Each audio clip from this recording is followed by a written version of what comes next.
Okay, okay. Well, I want to play another clip because I think that brothers and sisters will be able to appreciate this because this is Brother Garvey talking about black women because the respect and admiration for black women and the self-esteem of black women was a major issue for him. In fact, this is something Brother Body Shot let me know. I didn't know the second part of it, but I knew the first part of it. Our sister that did the hair. What's my sister's name? Um, Madam C.J. Walker. Madam C.J. Walker believed herself to be a race woman, and her whole thing was to make money and use money to promote, to contribute to the cause of black upliftment. Of course, we know at the same time she was doing skin bleaching cream, which I didn't know until Brother Body Shot shared that, but she was doing the hair straightening combs. But she was also giving substantial amounts of money to the UNIA to support them, and her huge mansion that she had bought, she allowed the UNIA and other black groups to use that mansion in order to have meetings and things of that nature because she felt that would be her service to her race with the money that she had made.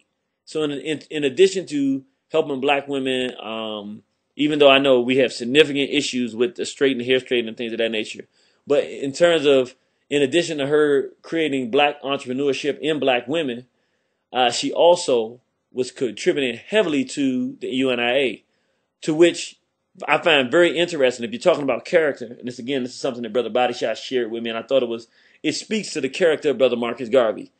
Even though she was contributing substantial amounts of money to the UNIA, when she asked to pay for ads to promote her products in the UNI's paper, Marcus Garvey said an unequivocal, absolutely, positively not.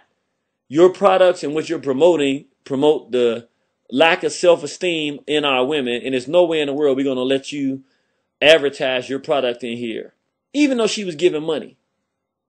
And if I'm not mistaken, that did not stop her from giving money, nor did her giving money make Brother Marcus Mosiah Garvey and the UNIA decide that they would allow just the money to be enough for them to put that in their paper. So that just shows you character. How many, and Brother Body Shots, you help me out with this.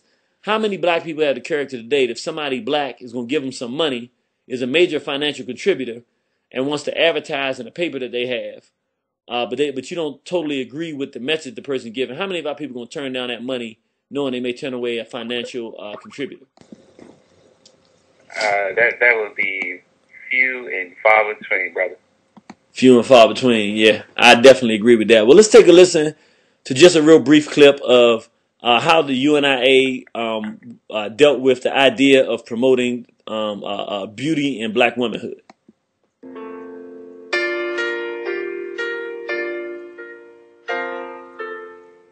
Marcus Garvey wanted black women to look at themselves in a new way as beautiful.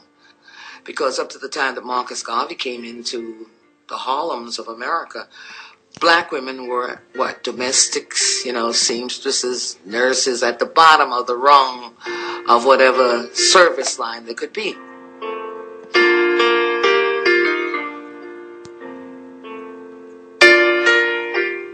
After you joined the government, you were convinced that you were somebody. It made you feel that you was valuable and you were worthwhile, and that you had something to live for. You had something even to die for if necessary.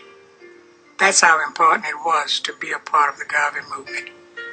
That's how I felt, and until today, that's the way I feel. The Garvey movement sought to counter negative images of black women. In contrast to the demeaning stereotypes of black women in American popular culture, in the UNIA, black women were revered, and their beauty was celebrated.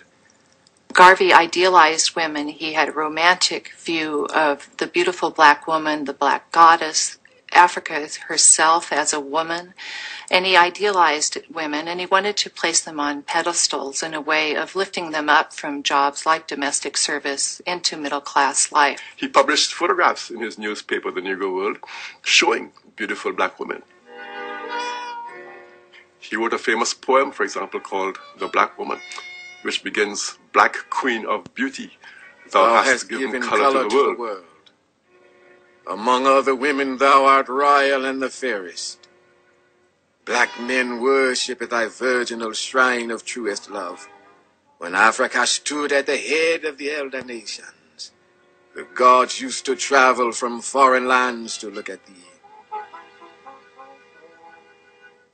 Garvey used the Negro world to promote a new aggressive image of black women in many ways. Perhaps the best known was the creation of a special women's page in the Negro world. That page opened up the newspaper to the voices of women in many interesting ways. They began to talk about the role of the black woman in the family. So with that, brothers and sisters, we right at our 8 o'clock hour. We just getting an idea of who Marcus Garvey is and the type of impact that his movement and his efforts have had on our people. Brother Body Shots, could you just give us a good synopsis? First of all, do you have any other information that you want to share? And secondly, if so, you can share that. But also give us a synopsis. We're about to come to our phone lines, brothers and sisters. 760-569-7676. That's 760-569-7676. 948-656 #. That's 948-656 #. But Brother Body Shots, I want to know, one, if you got any other information that you want to just drop on the people so they really have a sense of the impact of what the Garvey movement has done. And then could you speak from your own personal perspective of how impactful Marcus Mosiah Garvey and the UNIA was on who we are today as African people and the direction that we're heading? Oh, man. I would say that well, I think at the time when Garvey came, and he came at a time where, let's see, you had different events going on. They called them race riots, but they was really massacring black life. You had, like, for instance, in 1917, the East St. Louis riots, where white people were taking black babies, tossing them in the open flames, bordering up houses with families in them, set them on fire. The police had opened up the surplus armament for whites to come in and put terror all throughout black communities. There were, even after the aftermath, there were black women that were found with their skulls busted open from pickaxes. And so this was the climate when Garvey came. And in response to that riot in East St. Louis, W.E.B. Du Bois, financed by the NAACP, their only rebuttal was to have a silent march. And so when Garvey came, not only did he give us an economic plan, it was a heck of a plan, but he also gave our men, he picked us up out of the waste gutter of history, dusted us off, gave us a knowledge of self, and held us upright to stand perpendicular to the earth. And he came not with no silent marches, not with begging the white man to take it easy, but he said that every time a cracker lynches a black man below the Mason-Dixon line, we shall press a button and lynch a white man in Africa. He came teaching us to arm ourselves, that in a world of wolves, one must go armed. And so,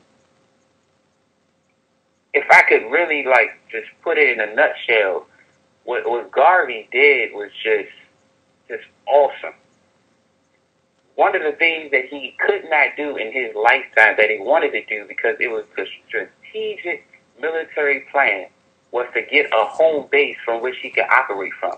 We had the military, we had the social programs for those that were downtrodden, we had the economic basis, but we just did not have a homeland where we could get away from what later became COINTELPRO and J. Edgar Hoover and the provocateurs and the Klan to really develop our sciences and get back to our civilization.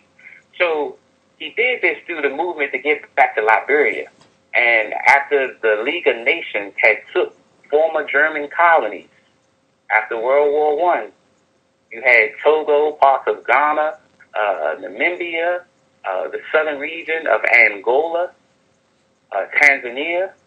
Garvey requested those lands from the European powers, but it was America and Britain that stonewalled him. And Britain was being controlled by the Communist Party. Now, if you've been following the work of the irritated genie, you know that the Communist Party is nothing but a word for Jews. So Garvey was fighting the Jews in the Communist Party. Not only that, he was fighting the integrationists, and he was fighting the U.S. government. And despite all of the opposition and the resistance and the provocateurs, and we talk about Agent 800, but we don't talk about Agent P-138 that got real close in Garvey's inner circle and gave a lot of information to J. Edgar Hoover. And so through all of this, the opinions and the philosophies and the ideals and the practicality that Garvey gave to us is still alive. And that's all.